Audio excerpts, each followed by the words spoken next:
Hello guys, quick tips about abfraction, which is a type of non-carious lesion, of course, and we remember about them, those concavities happening in the cervical thirds of the tooth, mostly in the buccal surface, okay? And of course, it's a problem, it's also a aesthetic problem as well. Let's understand about the etiology, why they happen, the clinical identification, so the clinical diagnosis, and then even the treatment. Let's see this very quickly. We have two basically theories, and one of them is actually unproven, but it involves the fractures of the hydroxyapatites due to occlusal loading.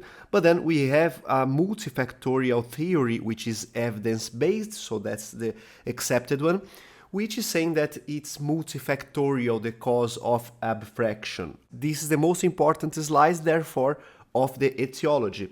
Either the patient is stressing too much, and then we have bruxism, we have those strong occlusal loads, and then this is contributing to occur the abfraction.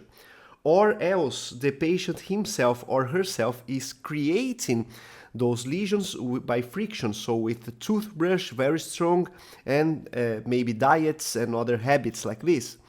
Or else we have the chemical causes, which can also contribute with acids. So those are the three main causes described by the literature. And then we identify which are the most important ones for each case, because we have our very nice anamnesis and the clinical examination of your patient, of course. Those are the two main types. So this is the classic abfraction. Take a look at this. So those concavities here, very close to the CEJ, sometimes in the cervical third of the root only. And then those diagrams are usually not great here, but they are usually wedge or V-shaped, not so deep, and on the buccal surface mostly, okay? And then we have the abrasive and erosive modification here, like the chemical ones, and not here, this is wrong, of course, it's here as well. So the buccal lesions, like these, we are seeing here actually in this picture. I'm going to cite the article, very good article, by the way.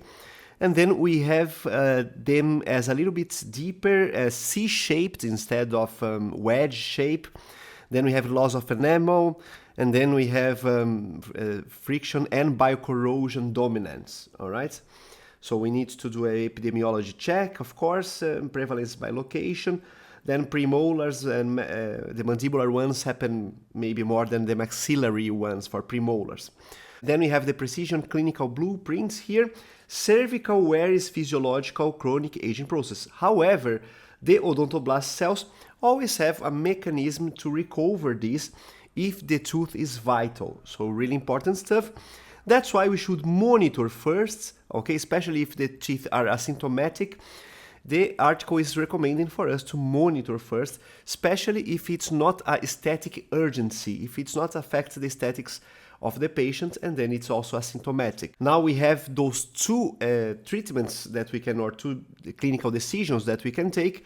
Basically monitor, as I said, and then when monitor, if the depth is less than 1 millimeter, if it's asymptomatic, if the tooth is functionally intact, of course, if it's intact for the function, and then if it's aesthetically acceptable. So maybe the patient has a low smile line, it's not affecting the smile of the patient, and therefore we can monitor a little bit better, maybe taking care of habits like the diet and so on, right? Or else we can intervene, and then we can do even restorations and so on, but depends on the case, of course.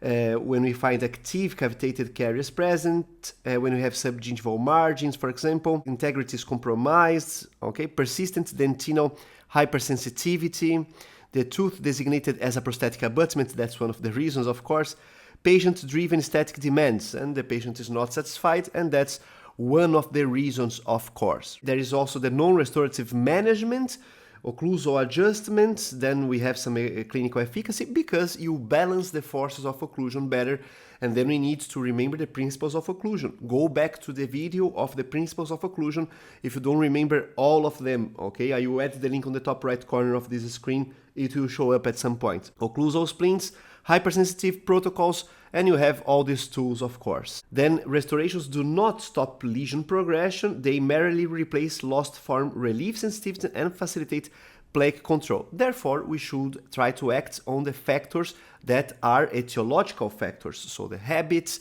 the bruxism and the occlusal forces and so on, as we just said. Then we have the classifications of the defect here.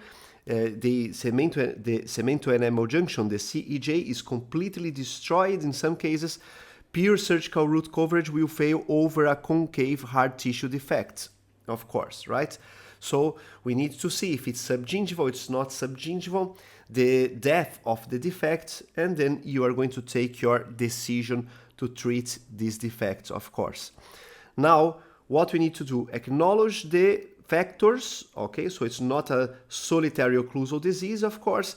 Then we need to monitor physiological wear, because there is a physiological wear as well, and then master the dual approach. So restorative success relies on low modulus materials, okay? When recession is present, predictably recreate the CEJ restoratively prior to surgery, all right? And this is the reference, the recommended reference of today, the article from Nascimento and collaborators from 2016. See you guys very soon.